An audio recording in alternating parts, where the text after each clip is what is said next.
오늘은 마태복음 강의 두 번째 시간입니다. 특별히 오늘 말씀의 제목을 예수가 없다면 임마누엘도 없다. 예수가 없다면 임마누엘도 없다라는 제목으로 하나님 말씀을 함께 살펴보려고 합니다. 우리가 지난주에는 예수님의 족보 이야기를 통하여 하나님 우리에게 주시는 말씀들을 생각해 봤어요. 족보의 의미는 여러 가지가 있겠지만 한 가지를 뽑는다면 주인공을 찾아내는 것이다.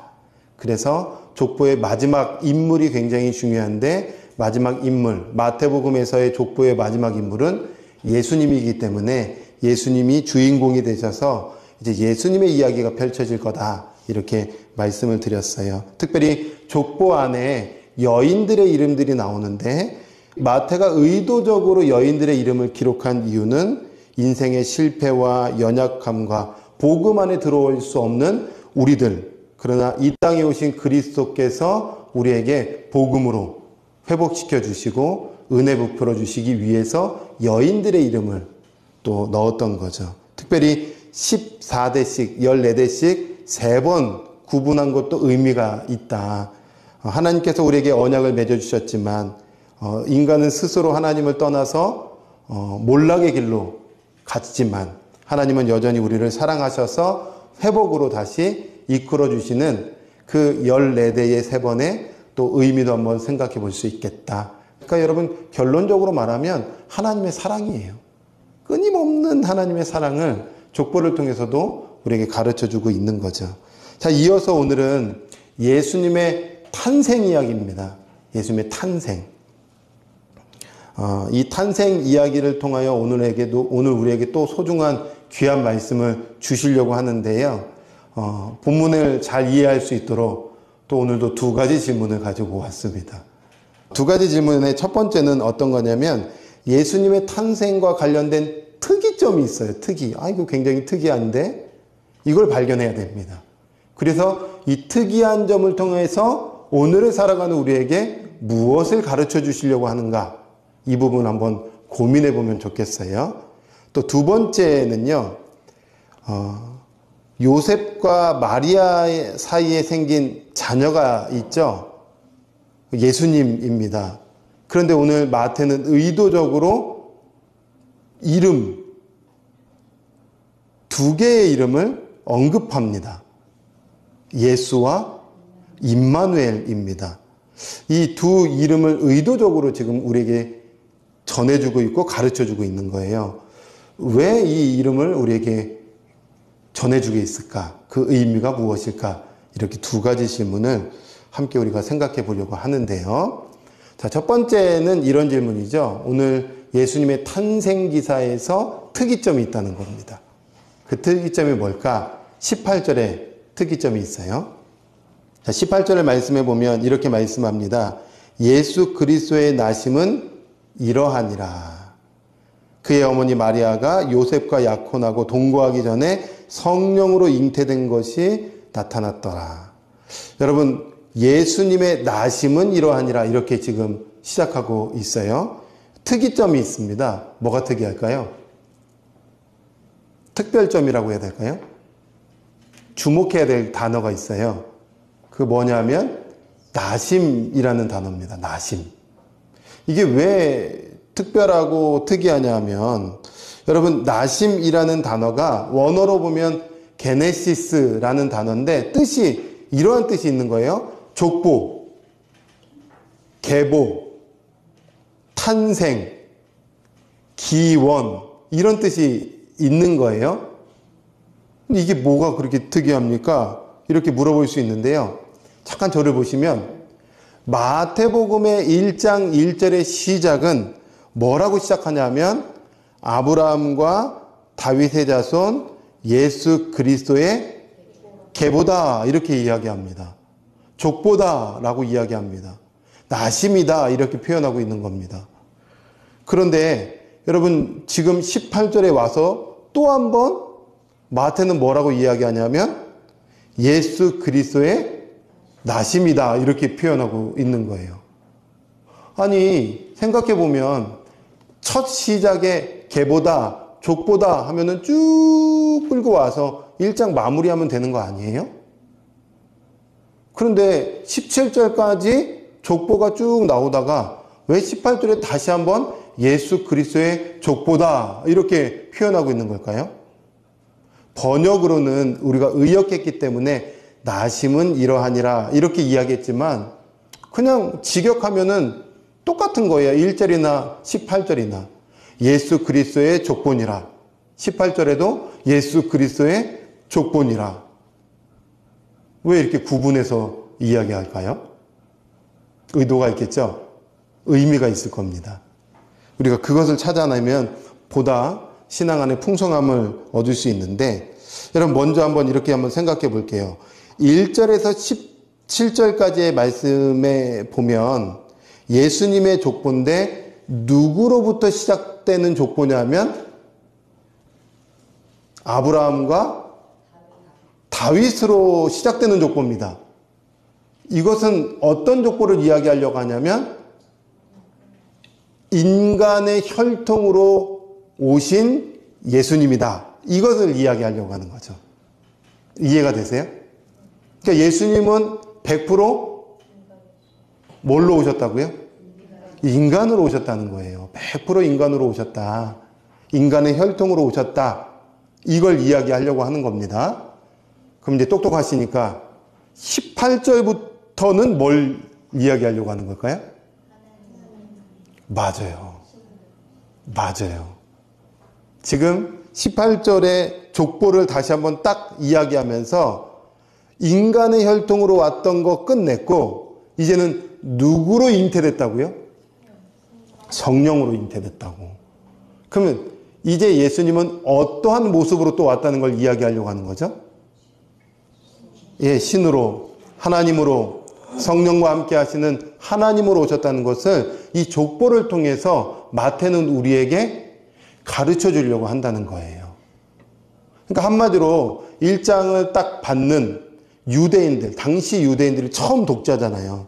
우리는 2차 독자, 3차 독자니까 이 복음서를 처음 받는 유대인들은 이걸 딱 받자마자 예수님이 주인공인데 예수님은 어떠한 모습으로, 어떠한 상태로, 어떠한 자격으로 오셨냐면 100% 인간으로 오셨을 뿐만 아니라 100% 하나님으로 오셨다는 것을 지금 유대인들에게 가르쳐주고 있는 거죠. 예수님 어떤 분이시냐? 100% 인간이시다. 100% 하나님이시다. 여러분 체휼이라는 단어가 있어요. 체휼. 예, 요즘 잘 사용하지 않죠. 근데 이 단어의 뜻이 뭐냐면 몸소 겪으며 불쌍히 여기다 라는 뜻이 체휼입니다. 히브리서 기자는 4장 15절에 이렇게 표현하고 말씀하고 있습니다. 뭐라고 말씀하고 있냐면 이 말씀 같이 한번 읽어볼까요? 예수님에 관한 말씀인데 우리 한번 한 목소리로 읽도록 하겠습니다. 시작. 우리에게 있는 대제사장은 우리의 연약함을 동정하지 못하시리가 아니요 모든 일에 우리와 똑같이 시험을 받으시는데 죄는 없으십니다. 예, 예수님에 대해서 이야기하려고 하는 거예요. 근데 예수님이 우리의 연약함을 체휼하지 못하시는 분이 아니라는 거예요. 체휼, 같이 몸을 입고 있기 때문에 인간의 연약함과 눈물과 고통을 예수님도 다 겪으셨다는 거예요. 시험도 받으셨다는 거예요. 아픔도 만나셨다는 거예요. 그러나 다른 점이 있다는 거죠. 우리는 죄인이지만 그 예수님께는 죄가 없다는 거예요. 예수님께서 우리와 동일하게 육신의 몸을 입고 이 땅에 오셔서 같이 아파하시고 고난도 같이 겪으시고 외로움도 만나시고 굶주림도 배고픔도 당하시고 때로는 무시도 당하시고 슬픔을 겪으시고 나 한 사람 살리기 위해서 십자가에서 온몸으로 채찍을 당하시고 피 흘림을 당하시고 조롱과 모멸과 부끄러움과 수치를 다 겪으셨다는 거예요. 살점이 떨어지면서까지 아픔을 겪으셨다는 거예요.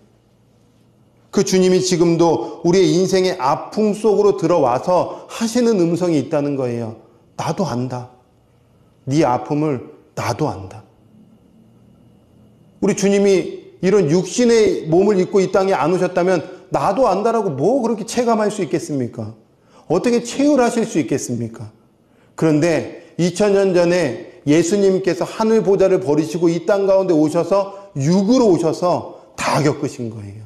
그래서 60년, 70년 살아오면서 억울한 일 만났잖아요. 우리 오후에 뭐 나눔하면 때로는 억울한 일, 때로는 속상한 일, 때로는 가정에서의 어려웠던 일, 아픔에 있었던 일, 부모로부터 회복받지 못하고 사랑받지 못했던 수많은 상처의 일들. 근데 우리 주님이 나도 안다. 네 아픔을 알고 네 눈물을 안다. 라고 주님이 우리 가운데 오셔서 체휼하신다는 거예요. 체휼하실 수 있다는 거예요. 왜요? 그분이 100% 인간으로 오셨기 때문에. 그런데 동시에 우리 주님은 체휼로만 끝내는 분이 아니라는 거죠. 어떠한 모습으로 오셨냐면 100% 하나님으로 오셨다는 거예요. 하나님의 본체로 오셔서 죄로 말미암아 죽을 수밖에 없는 우리를 죄로부터 해방시켜 주시고 능력과 권세로 자유와 평안으로 우리 가운데 역사하시는 분이 누구시냐면 예수 그리스도라는 것을 알려주신다는 거죠. 경험케 해주신다는 거예요. 여러분 생각해 보세요. 걸레가 있어요. 걸레가 지나가는 자리에 구정물만 있습니다. 이거 닦아야 되겠죠. 근데 또 다른 걸레로 닦으면 깨끗해지나요? 전혀 깨끗해지지가 않아요. 여전히 더럽죠. 그런데 이 걸레의 구정물들을 깨끗이 닦으려면 깨끗한 수건으로 닦아야 되는 거예요.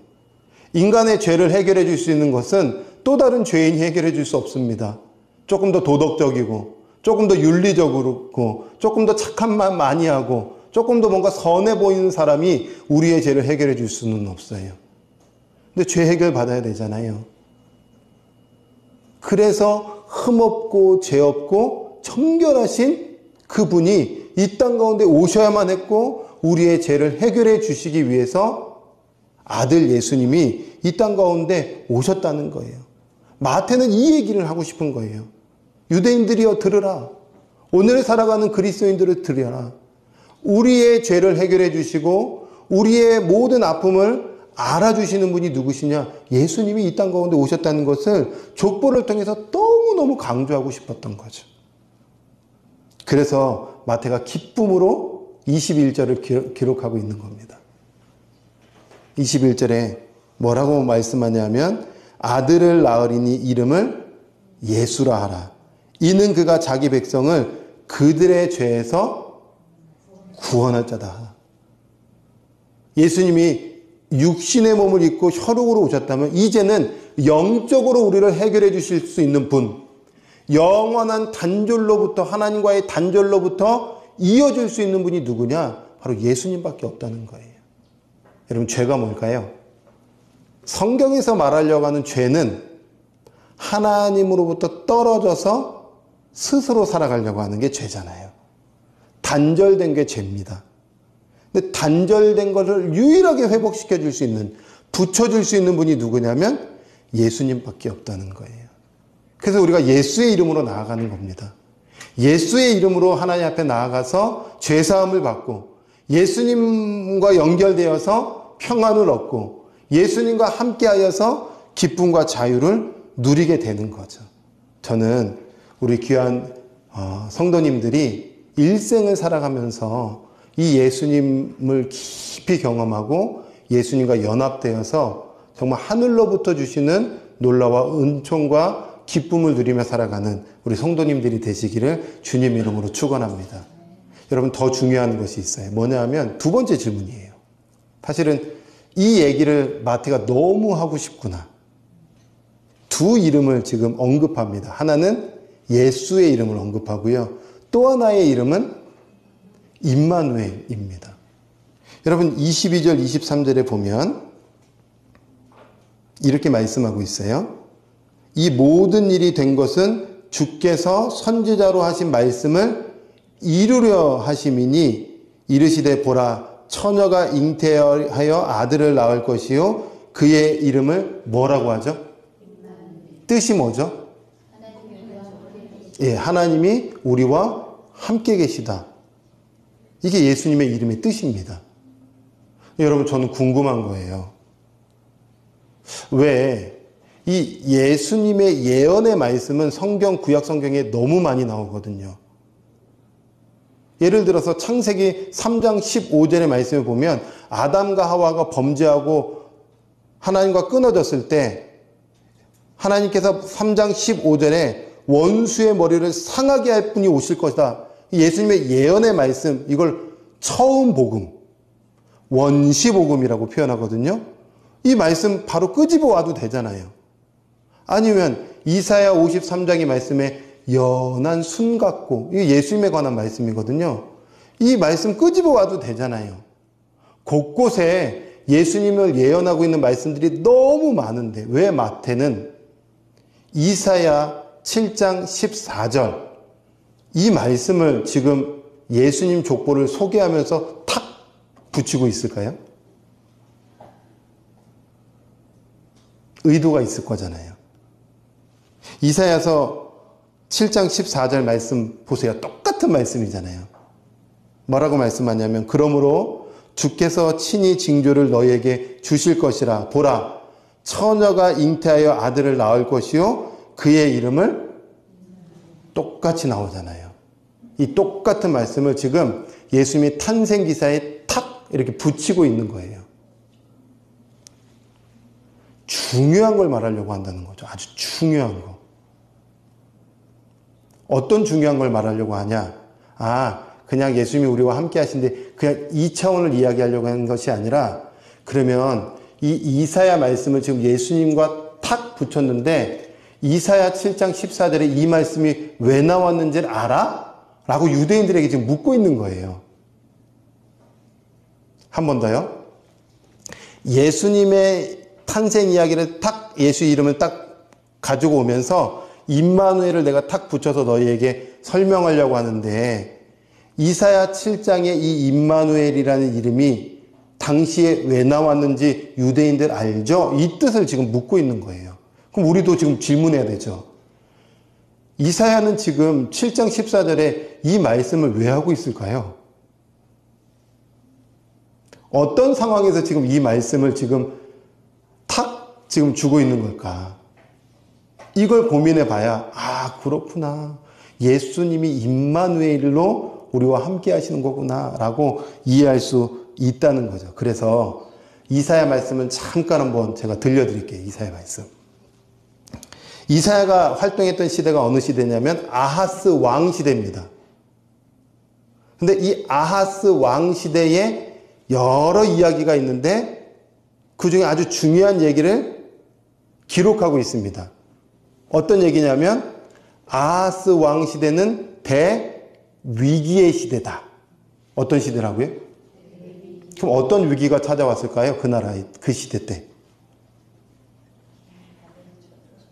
맞아요. 북이스라엘과 아람의 연합군이 나라를 공격해오는 시대였어요. 이게 지금 말이 이런 거지, 엄청난 연합군이 남유다의 아하스 왕과 백성들을 무너뜨리려고 하는, 나라를 붕괴시키려고 하는 대위기의 시대였다는 거죠. 한마디로 여러분, 그냥 키워드 하나는 뭐냐면 위기였다. 인생의 위기가 찾아왔다. 존재적 위기가 찾아왔다. 이거 말하려고 하는 거죠. 그런데 위기가 찾아왔으면 우린 자연스럽게 누군가를 의지하려고 하잖아요. 어려움을 만나면 누군가를 찾게 되잖아요. 자녀가 어려움을 만나면 엄마 이렇게 찾듯이 누군가에게 힘 있는 자를 찾잖아요. 이때 아하스 왕이요, 누구를 의지했을까요? 하나님을 의지했을까요? 아니면 이 연합군보다 조금 더 센 아수르를 의지했을까요? 맞아요. 아수르를 의지했어요. 그런데 우리 하나님 너무나도 아하스를 사랑하고 또 언약 백성들을 사랑하셔서 7장 14절을 주시는 거예요. 계속 아하스는 위기를 만났을 때 조금 더 힘세 보이는 아수르, 조금 더 힘세 보이는 사람, 조금 더 힘세 보이는 세력, 조금 더 힘있어 보이는, 눈에 보이는, 지금 나에게 직접적으로 해결해 줄 그 존재를 지금 붙잡 1장 14절 이 말씀 주고 있다는 거예요.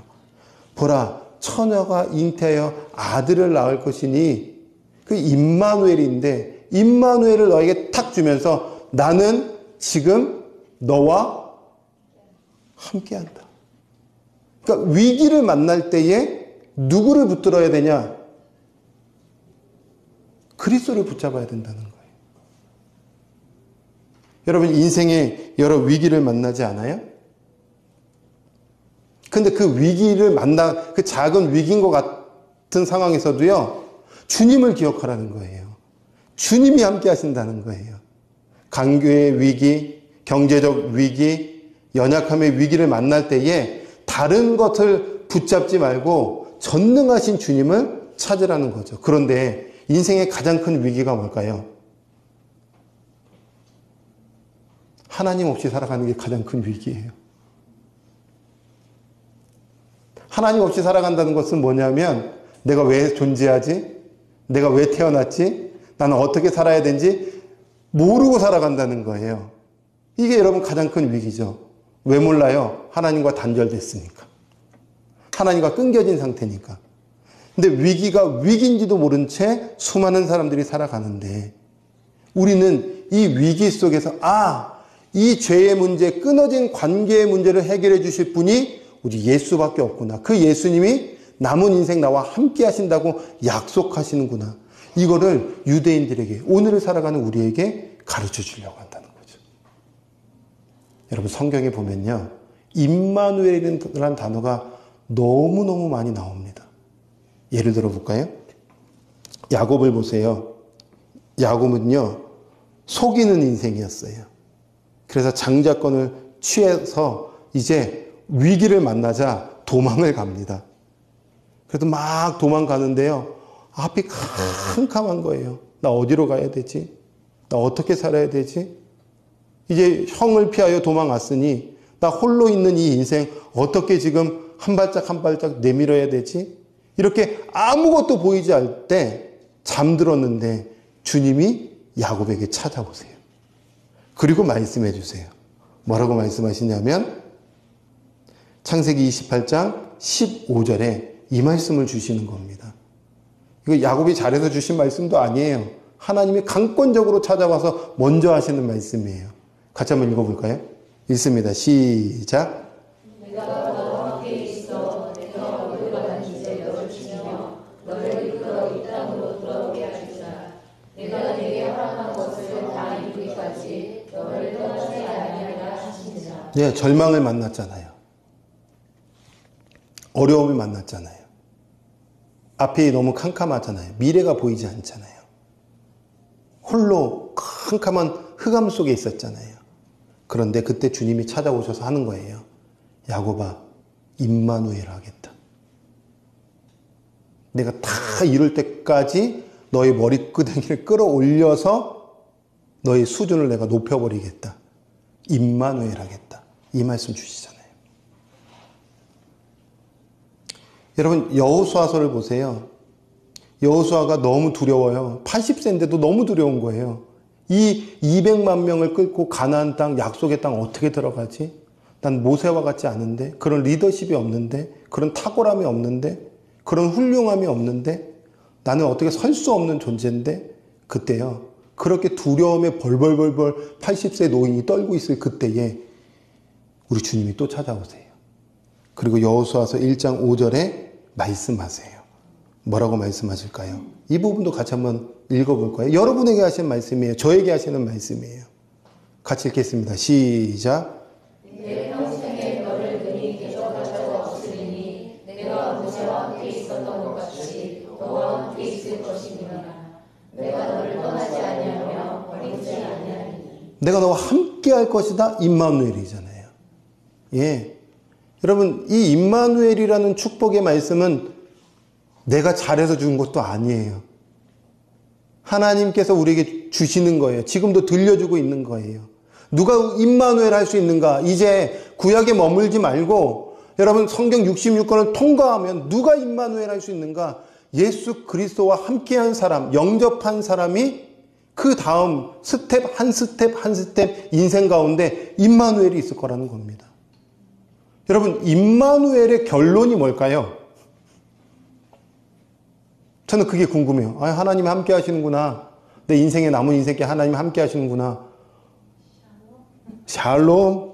네, 좋아요. 저도 샬롬이라고 생각하면서 성경을 쭉 찾아봤는데 샬롬과 같은 형통입니다. 그러니까 임마누엘의 결론은 형통이에요. 그래서 아실걸요? 잠깐 저를 보시면요. 야곱의 아들 요셉이 있잖아요. 근데 요셉이 억울한 일을 당했잖아요. 어떤 억울한 일이죠? 맞아요. 형들로부터 버림을 당했잖아요. 그래서 어디로 갑니까? 이집트, 애굽으로 가요. 여러분, 성경을 좀 이렇게 상상하면서 뭐 의역해 보면요. 상징적으로도 풀어보면요. 그냥 대제국 같더라 이렇게 이야기할 수 있지만 성경은 늘 애굽을 상징하는 표현이 세상, 어둠 이렇게 표현을 하고 있어요. 만약에 그렇게 한번 우리가 연결시켜 본다면 지금 요셉은 어둠으로 지금 내려가 있는 상태인 거예요. 그런데 이 어둠 속에 있는 애굽에서 우리 주님이 먼저 찾아오셔서 하는 말씀이 뭐냐면 요셉아, 내가 너와 함께 할 거다. 그러니 그 다음에 반드시 따라오는 단어가 있어요. 요셉이 형통하니라. 여러분, 애굽에 갔는데요. 하나님이 보디발의 집에 이 신하로 지금 이제 직업을 주셨어요. 그런데 보디발의 아내가 유혹을 하네요. 넘어뜨리려고 하네요. 근데 하나님을 보면서 하나님의 것을 선택을 했어요. 억울한 일을 당해서 어둠이라는 애굽으로 갔는데 어떻게 됐을까요? 더 깊은 곳으로 가요. 더 깊은 감옥으로 가요. 더 깊은 수렁으로 빠져요. 그런데 감옥에 갔는데 그때 찾아오는 말씀이 있습니다. 감옥에 있지만 하나님이 요셉과 함께 임마누엘 하시니라 따라오는 단어가 있어요. 형통하니라. 형통이 뭘까요? 형통이라는 단어는요, 승리하다라는 뜻이 있어요. 윤택하다라는 뜻이 있습니다. 위험을 건너다라는 뜻을 가지고 있어요. 그러니까 하나님께서 지금 이 말씀을 우리에게 주시면서 예수 그리스도와 함께하는 사람들은 임마누엘 할 것이고 임마누엘 하는 사람에게는 반드시 뭐가 따라온다고요? 형통이 따라온다고요. 의역해 보세요. 또 다른 뜻으로 뭐가 있다고요? 승리가 있다는 거예요. 영적인 승리가 있다는 거죠. 또 다른 뜻으로는 영적인 윤택함이 있다는 거예요. 그리고 사망을 건너갈 수 있다는 거예요. 하나님께서 지금 이 족보에 예수 이름을 우리에게 주시면서 이 삶이 너의 삶이 돼야 되지 않겠냐? 라고 지금 주고 있는 거예요. 저는 우리 세빛순교회 성도님들이 진짜 예수 그리스도를 영접하고 연합됨으로 임마누엘의 축복을 누리고 그 임마누엘로 하나님께서 주시는 승리를 경험하며 살아가는 축복의 인생들이 되기를 주님의 이름으로 축원합니다. 여러분, 두 이름을 줬어요. 의도적이죠. 그죠? 너무 멋있지 않아요? 하나님께서 마태를 통해서 다른 이름이 아니라 예수 이름은 반드시 알아야 되는데 그 예수 이름과 함께 뭘 가르쳐줘요? 임마누엘을. 그러니까 여러분, 제가 질문해 볼게요. 누가 하나님과 함께하는 사람이냐? 연합될 수 있느냐? 죄로부터 구원받는 사람입니다. 죄에서 구원받는 사람의 인생은 어떤 인생이 되느냐? 임마누엘의 인생이 됩니다. 그 임마누엘 하면은 어떠한 우리에게 기쁨과 은혜가 찾아오냐? 형통이 찾아옵니다. 잘한 거 하나도 없는데. 주님은 이 사랑을 그렇게 우리에게 주시려고 지금도 우리를 또 이 자리에 불러 모아 주셔서 또 마태복음이라는 성경을 우리에게 끄집어 오게 하셔서 처음부터 난 널 너무 사랑한다. 너무 감동이에요. 왜 감동인 줄 아세요? 마태복음 28장 20절 준비하진 않았습니다. 28장 20절 말씀은 어떻게 끝날까요? 세상 끝날까지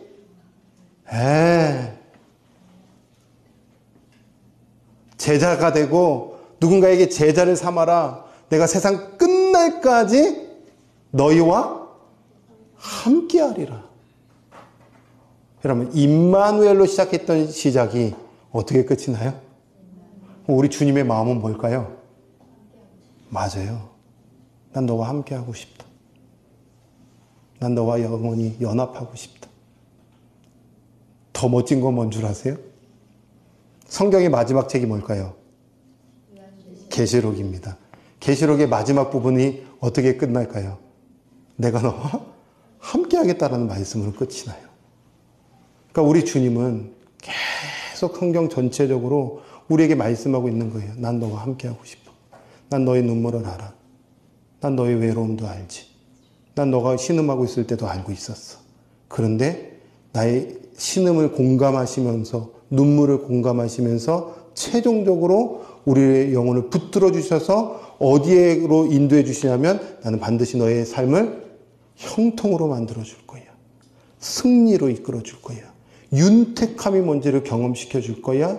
건너서 그 자유의 세계로 너의 삶을 반드시 끌고 갈 거야. 이게 하나님께서 오늘 마태를 통해서 예수님의 탄생 기사를 들려주면서 주시고자 하는 하나님의 너무나도 들려주고 싶은 사랑의 음성이죠. 자, 여러분, 그런데 여러분, 저는 두 이름과 족보의 이야기를 끄집어 왔지만 문자로 제가 한번 들어가 볼게요. 오늘 어떤 스토리가 있냐면 요셉과 마리아가 생명을 낳는 이야기잖아요. 그죠?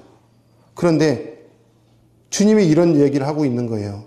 우리는 신앙생활 하면서 상식적이어야 돼, 논리적이어야 돼, 합리적이어야 돼, 이런 얘기 많이 하거든요. 맞아요. 하나님은 논리를 무시하지 않아요. 상식을 무시하지 않습니다. 그런데 신앙이라는 건 뭐냐면 상식 플러스 초상식으로 살아야 되는 거예요. 신앙이란 뭐냐면 합리적인 것 플러스 초합리적이어야 된다는 거예요. 이게 신앙이라고 우리에게 이야기하려고 하는 거예요. 왜냐? 잠깐만 들어보세요. 요셉과 마리아가 약혼한 사이입니다. 아직 결혼 상태 아니에요. 그 당시에는 약혼의 1년의 기간이 있습니다. 그런데 약혼했는데 같이 결혼을 하지 않았는데 마리아가 임신을 하게 됐어요. 이야기를 듣게 됐습니다. 여러분, 요셉 입장에서는 어때요? 너무 황당한 이야기 아니에요? 이거는 바로 직결, 파혼을 넘어서 율법적으로 맞아요. 죽어야 되는 거예요. 여러분, 요셉이 까딱해가지고 야, 이것 봐라. 임신했어? 그러면 묻지도 않고요. 그냥 돌 맞아 죽어야 되는 상황이에요. 그런데 요셉이 너무나도 사실은 치욕스러운 거죠. 너무나도 지금 화가 나는 상황인데 그는 그냥 조용히 관계를 끊고 너는 너 길 가라. 난 내 길 갈게. 이러려고 하는 상황이었어요. 그런데 성령께서 찾아와 주셔서 요셉에게 말씀해 주고 있는 거예요. 이 지금 뱃속에 있는 잉태된 생명은 나로부터 나온 거예요. 이렇게 받아들여져요? 전혀 안 받아들여지는 상황이에요. 이건 너무 상식적이지가 않아요. 이거는 합리적이지도 않아요. 이런 생명이 어떻게 나와요? 그런데 하나님께서 들려주시니까요. 요셉이요. 꿈에서 딱 깼을 때, 이거 꿈이네. 하고 더 열받아가지고 지금 마리아를 죽이려고 그러지 않았다는 거예요. 24절, 25절에 하나님께서 주시는 이 말씀, 상식적이지 않은데 신앙은 초상식적이니 요셉이 어떻게 행동하느냐? 24절, 25절에 이렇게 말씀합니다. 요셉이 잠에서 깨어 일어나 주의 사자의 분부대로 행동했다는 거예요. 지시대로 행동했다는 거죠. 명령대로 순종했다는 거예요. 그러니까 그 다음에 나오는 결과가 뭐냐면 예수가 태어난 겁니다. 생명이 태어났구나가 아니라 요셉으로부터 생명이 나오겠다는 거예요. 여러분, 신앙은 상식을 뛰어넘습니다. 하나님이 말씀하실 때에 그 말씀 앞에 분부대로 순종하는 자에게 하나님께서 그 다음 스텝에 놀라운 생명들을 인생 가운데 베풀어 주실 줄 믿습니다. 여러분, 이 시대에 하나님께서 분부대로 해라고 하는 게 뭐가 있을까요? 각자 이건 적용이세요. 예, 요즘 시대 얼마나 바빠요? 얼마나 분주해요? 세상에 얼마나 재미난 것들이 많아요? 그런데 여러분, 유튜브만 보면 말씀의 홍수 시대입니다. 들려지는 말씀이 얼마나 많은지 몰라요. 그런데 우리 주님은 이 시대일수록 더 이 말씀 하실 것 같아요. 직접 봐라. 저는 이거 굉장히 중요하게 우리에게 지금 외치는 외침이라고 생각해요. 네가 직접 성령님과 연결되어 한 단어, 한 구절, 한 문장을 읽고 주님 앞에 씨름해 봐라. 하나님, 이 말씀의 의미가 뭐예요? 그럼 내가 그것을 알려주고 그 말씀대로 순종할 때에 놀라운 생명이 나올 것이다. 저는 지금 이 시대에 아주 강력한 말씀이라고 생각합니다. 이제 사람들이요, 성경 잘 안 봐요. 궁금해하지 않아요. 그리고 이 말씀 들으면 되지. 유튜브만 보면 다 들려지는데 들려진다고 다 말씀인가요? 아니잖아요. 홍수가 나면 마실 물이 더 없잖아요. 이제 여러분 직접 물을 캐십시오. 그래도 뭐 우리 교회 목사님 말씀 잘 들으면 되겠죠. 그럼 너무 감사하지만 직접 캐십시오. 그리고 제가 전하는 이 말씀이 진짜 그러한가? 의문도 한번 던져보십시오. 맞는 설교하고 있나? 복음적인가? 정말 통합적인가? 성경적인가? 언어를 잘 풀었나? 그리스도 중심적인가? 질문해 보면서요, 따져보세요. 그리고 아니다 하면은 와서 화를 좀 내세요. 잘못 전한 거 아니에요? 목회자가 그렇게 전하면 됩니까? 저는 말씀을 연구했더니 그런 의미가 아니던데요. 우리 주님이요, 얼마나 기뻐하시겠어요. 야, 이 성도는, 이 그리스도인은 말씀을 씨름하는 성도구나. 분부대로 행동하는 사람이구나. 그러면 그 사람에게 반드시 생명이 나옵니다. 예수 그리스도가 탄생하는 거죠. 여러분, 또 분부대로 해야 될 것이 뭐가 있어요? 각자 적용해 보세요. 저는 이게 저의 적용이지만 여러분이 하나님께서 지시하는 것, 직장 안에서, 관계 속에서, 학교 안에서 분부하는 것이 있다면 그 분부한 것, 하나님 상식적이지가 않는데요 라고가 아니라 하나님 상식을 뛰어넘어 하나님께서 하실 것을 제가 신뢰합니다 라고 따라갈 때에 반드시 놀라운 일들이 일어나게 될 줄 믿습니다. 오늘 이 탄생의 이야기를 통해서 주시는 두 이름, 그리고 이 이름 속에서 누가 생명을 낳을래, 누가 분부대로 순종할래, 순종을 요구하시는 하나님의 음성, 이것을 마음에 새기고 한 주도 임마누엘의 기쁨을 누리는 저와 여러분이 되기를 주님의 이름으로 축원합니다.